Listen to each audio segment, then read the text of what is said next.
একটা রাতের মধ্যে আমাদের জীবনটা পুরো উলটপালট করে দিয়েছে। আমার মনে কতগুলো প্রশ্ন এসছে, আমি শুধু মিডিয়ার কাছে সেই প্রশ্নগুলোই জানছি। প্রশ্ন এক, পুলিশ আমরা এখন জানতে পারছি আর্থিকর যে আউটপোস্ট আছে তারা 10 মিনিটে আমার মেয়ের এইরকম পরিণতির খবর পায়, কিন্তু তারপরেও কিন্তু ওরা কোনো আমার মেয়ের কোনো শারীরিক পরীক্ষা করেনি, যেটা তাদের প্রথম কাজ ছিল সেটা কিছু করেনি। দ্বিতীয়টা, বেলা 11টার সময় আমাদের জানানো হয় আমার মেয়ে আত্মহত্যা করেছে। তারা কোনো মেডিকেল টেস্ট করলো না, আগেই তারা বলে দিল আত্মহত্যা করেছে। ঠিক আছে, কেন করেছে এটা সেটা তারাই জানে, তারাই উত্তর দেবে।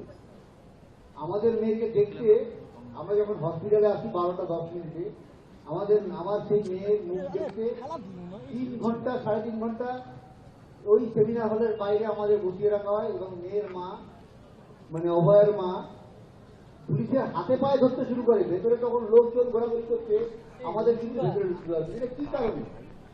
এই প্রশ্নটা আমার উত্তর চাই।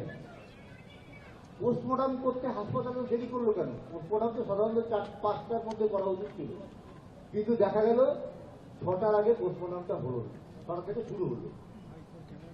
আমি এফআইআর করলাম তারা থানাতে।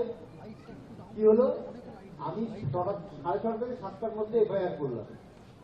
আমার এফআইআর এর রেজিস্টার হলো কখন?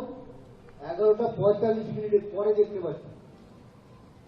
ডাক্তার এখানে এত ডাক্তার থাকা সত্ত্বেও, এত কিছু জানার পরেও পুলিশ একটা আনন্যাচারাল ডেথ কেস করলো, ডায়েরি করলো। কি কারণে?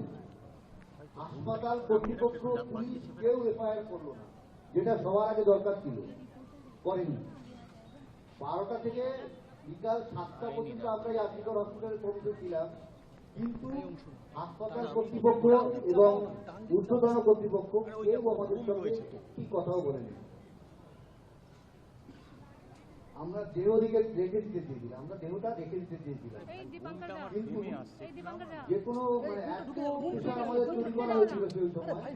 আমরা টালা থানায় গেছিলাম, টালা থানার সামনে আমরা 1 ঘন্টার উপরে বসেছিলাম। 3 থেকে 400 পুলিশ আমাদের ঘিরে, যেখানে একটা এমন পরিস্থিতি তৈরি করে আমরা বাধ্য হয়ে বাড়িতে গিয়ে 400 থেকে 400 পুলিশ আমার বাড়ির সামনে ব্যারিকেড করে দাঁড়িয়ে আছে। কিন্তু এমন অবস্থায়